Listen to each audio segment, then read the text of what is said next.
What's going on, everybody? It's your boy Ken Dog, repping In the Clutch Dance Crew, Eastside representing Jersey. I'm standing here with the legendary Buddha Stretch of Elite Force Dance Crew, NYC. How you doing, Stretch? What's good? Elite Force in the building. Elite Force is the crew. Mop Top is the foundation. What's up, y'all? What's going on? So, we here at the 2011 Hip-Hop International. How you enjoying yourself so far? I'm having a good time. I've been impressed a couple of times this week by New Zealand. And, you know, things have been, it's been a good time so far. It's been a really fun time. It's my first time here ever. Okay. And I'm learning all kinds of stuff, you know. I just learned that I could be in there dancing. True, exactly. So you have been judging the Mega Crew division, correct? Yes, and the juniors. And so how was that for you? What do you think of the talent from other countries and the Mega Crew, or what do you think of the Mega Crew division overall? I thought when I first heard about the Mega Crew thing, I was kind of skeptical, like so many people on stage. But you know, when I hear Mega Crew, I'm thinking Flash Mob. Right. But you know, I was blown away. Right. The talent that got up there and the things that they did, it was really, really, really good. Right. And I must say, the USA represented hard. Yes. They came hard. And New Zealand, again, New Zealand, man, I can't say enough. They showed so much. I didn't know that the New Zealanders were up on the things that they were up on. So I got to give them a special shout out. They blew me away with their performance. Yeah, they're definitely a powerhouse. I mean, they're like 2 years in a row they're, you know, champions. Yeah, and see, I didn't know that. This is my first year, so I'm, you know, thinking New Zealand. Like, really? Yeah. But I understand now. Yeah. Excuse my ignorance. Yeah, they're a problem. They're a real problem. So we got to catch up. So, what do you think? What is this event? You know, how do you think it's good to the hip hop culture? You know, what do you think it's bringing to our hip hop culture? Well, what it does is it brings people together. You know, that's what makes hip hop. That's what makes, you know, governments and politicians and people of that nature so mystified by hip hop. They can't categorize it. They can't manipulate it. Right. Because, you know, those kind of people are divisive, and hip hop brings people together. And so what you're seeing is an international, you know, congregation. Right. You know, when people coming together under one banner, and usually that happens in politics. Exactly. We're making it happen through music and dance. And, yes, sir. You know, that's always a good thing. Amazing. And speaking of hip hop, with your crew and Mop Top being the foundation of the hip hop freestyle culture, you know, can you give the people who don't know about hip hop? I mean, I'm sorry, about Mop Top and Elite Force Crew. Could you let them know how did it start, when it started, you know, and what was the foundation laid out for dancers like myself today? Well, first and foremost, I wanted to clarify one thing. There's this misconception that there's two styles of hip hop. You know, there's New York style and LA style. Right. Well, let me clear this up. Is there a New York style of popping? No. Is there a New York style of locking? No. Is there a LA style of breaking? Not at all. Okay, so how could there be one for hip hop? Exactly. Hip hop started in New York City. New York. The style that they do in LA is from New York City. So there's hip hop. What you do, you're dancing to hip hop music, you're expressing hip hop culture. Right. Call it that. Exactly. Stop coming up with these different terminologies. Another thing, we didn't, you know, New Jack Swing is a term for Teddy Riley's music. Okay, it has nothing to do with the dance. Exactly. You know, the dance is called hip hop. You know, how do I know this? I was there when it started. Half of those steps I made up personally in my living room. You know, so for the people that don't know, you know, there's an era before us. We call it the B Street era, when there was nothing but breaking, popping, a little locking. You know, what they deem here as old school. And after that era, you know, with the over commercialization of breakdancing, you know, that died down. When that died down, what did we do? We needed something to do. We just started dancing. Right. And that dancing came about by, you know, we took the latest steps that were out and we combined them with everything else. Thus the terminology to freestyle. Yes. But it's freestyle, but not free of style. Right. We don't just do anything. If you roll around on the ground and look like you're, you know, having a heart attack, you're not dancing. That's not hip hop. Exactly. Let's clarify that. Right. Okay, you're going through contusions. That's not hip hop. You know, so you know, and then people say, oh, well, party dances. Everything is a party dance. Exactly. Okay? Breaking started as a party dance. Popping started as a party dance. Locking started. It's all party dancing. Or the correct PC or whatever scientific term for it is social dancing.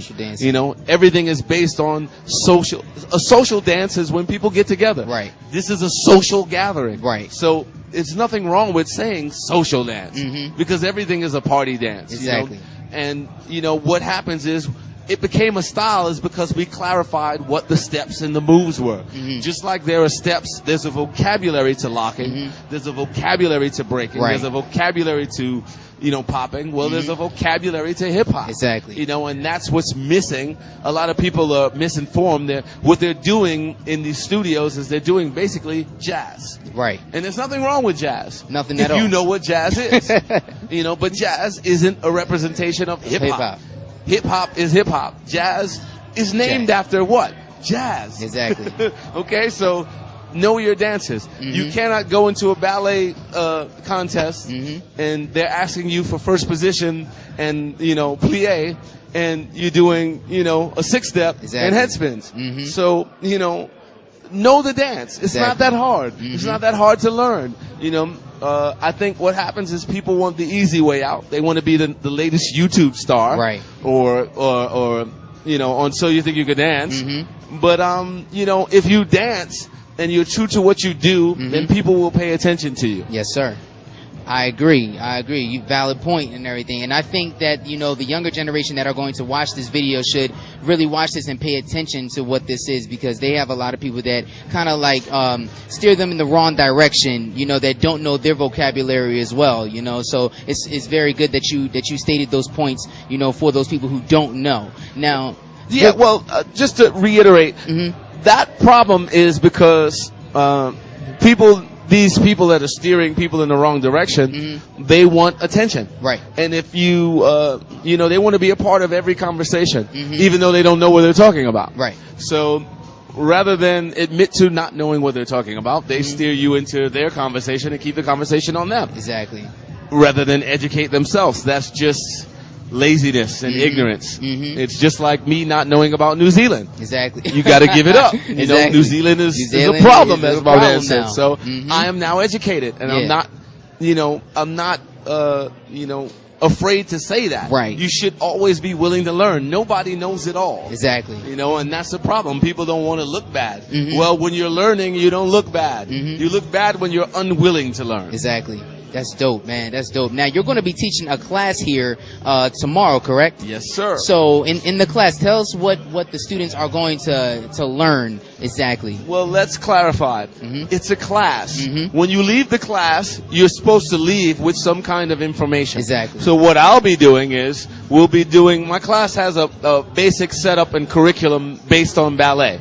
Ballet does across the floor. Then they do the bar. Then they, you know, so what we'll be doing is across the floor. We'll be running through the gamut of party dances, as they call them, or vocabulary, and then we'll get into some choreography. And by the time we get into some choreography, we'll see how many people are left. Exactly. So that's what I wanted to get into as well. You know, you're teaching them the foundation before you actually teach them the choreography. Exactly. And a lot of people just start out teaching choreography and they don't know any of the moves by the time they leave the classroom. You know, so that's also a big problem that we have in our hip hop generation as well. So what do you think about that? Like, how do we? Well, it goes back to the people teaching. There are a lot of people who win contests, or, you know, they've appeared on YouTube and got 2 million hits, and now they're teaching class. What they're teaching isn't class. They're teaching the little bit that they know, which is going to run out because they're not trying to learn anything else. Exactly. So that's why you have so many people that when they leave a class, if you ask them, well, what did you learn? They can't tell you anything. Right. You know, what I try to do, that's why I said my classes are based in, you know, actually the way that I teach is based in ballet. It gives you something to compare it to. And I feel that if you're going to teach, you have to teach them something. They should leave with some kind of information on what you're teaching them. If I'm teaching locking, I'm going to teach them what a wrist roll is, what an Uncle Sam is, right. You know, what the which away is and how to do it multiple ways. Exactly. You know, what a stop and go is, you know, so, you know, when I'm teaching hip hop, you know, do you know what the dance that you're doing is called a monastery? Right. Do you know that when you're doing all of this, they call it the Wu-Tang and it's from Baltimore? You should know these things. Right. How did I learn these things? I asked. Exactly. I studied. You know, I learned the whole style of dance from my daughter. You know, I learned how to do the style. It's called Get Light. Yeah. I learned all the steps from my kid. You know, I learned how to jerk from my kid. Right. And it's, you know? It's dope that you're still open, you know, and you've been doing this for such a long time, you know, and I hope that everyone, you know, takes this as some inspiration to learn and grow and everything from it, because I know I just learned a lot of things in this conversation as well.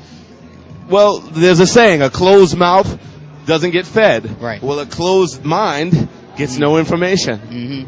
So if you're open-minded, you have the capacity to grow. You're closed-minded, you're going to die. It's that simple. There you have it, folks. It's your boy Ken Dog. I'm here with the legendary Buddha Stretch, Elite Force Dance Crew, Mop Top, NYC representing. We're here at the 2011 Hip Hop International event.